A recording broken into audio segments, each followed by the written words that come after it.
'Tis a Wildcat Wednesday, and Will Morris from the Kansas State Extension District joins us. Will, good friend of the show, and we were talking during the break. I know that you're extremely busy right now because what you're doing is getting ready for summer camps. And one great thing about the 4 states, plethora of activities once the kids get out of school. Specifically, what do you have coming up as far as K-State goes? So we have a lot of summer camps coming up right now. Our first one is Discovery Days, and that is a camp for youth that are 13 to 18, where we actually take them to K-State campus and they stay in the dorms, they eat in the cafeteria, and they get to move all across campus, going to different classes and things, learning about different areas of interest, and get a college experience before they take those next steps. And one thing I've always found extremely interesting about Discovery Days is while you're there essentially acting as a chaperone, you do put a fair amount of responsibility on the kids when it comes to get out of bed, get to where you need to be.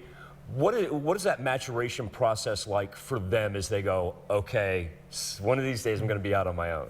It is going to give them the real life experience, so that way it's not the first time they're doing something like that when they go to college.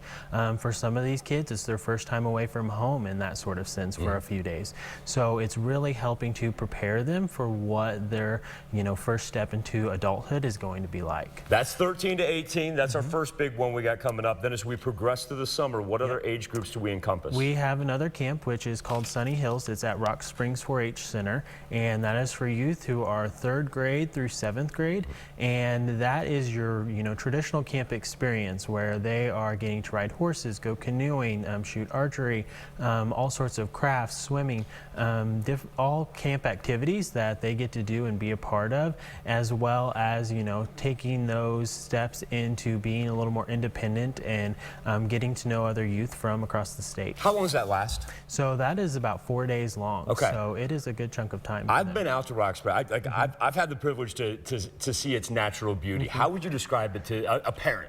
So it is your traditional camp environment. They have lots of different cabins and housing that they get to stay in. So it is very fun for the kids to be able to go do and kind of get that camping experience as well. For some of our urban areas, it's the first time maybe they've been out in an environment like that. And I just got to walk around it as a parent, and I kind of went, man, I wish that I could go to camp here and have fun for a couple days.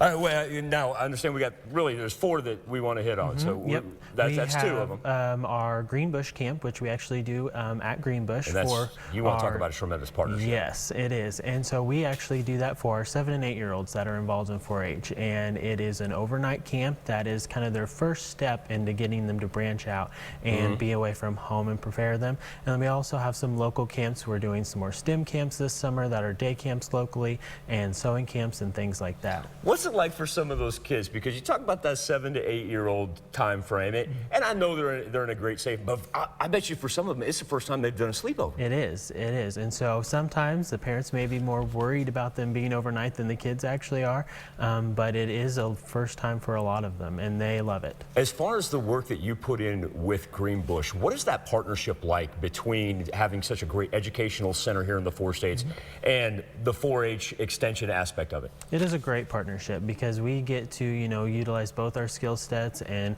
put on a great experience for the youth that get to come and involve from all over our area. All right, so we've pretty much run the gamut as far as every age group. So most importantly, how do I get in touch with you? How do I sign my kids up? So sign your kids up. You can enroll them in 4-H, and then they become part of our email list and things like that. You can find information on our website and Facebook as well. And if you ever have any questions, they have a wonderful Facebook page.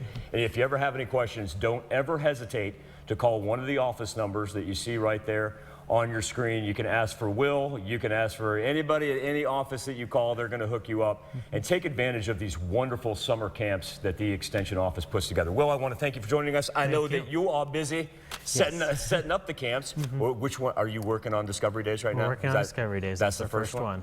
All right, yeah, we got to make sure these kids are responsible and get up in the morning, don't we? All right, we'll be back with more KOM Morning News for you right after.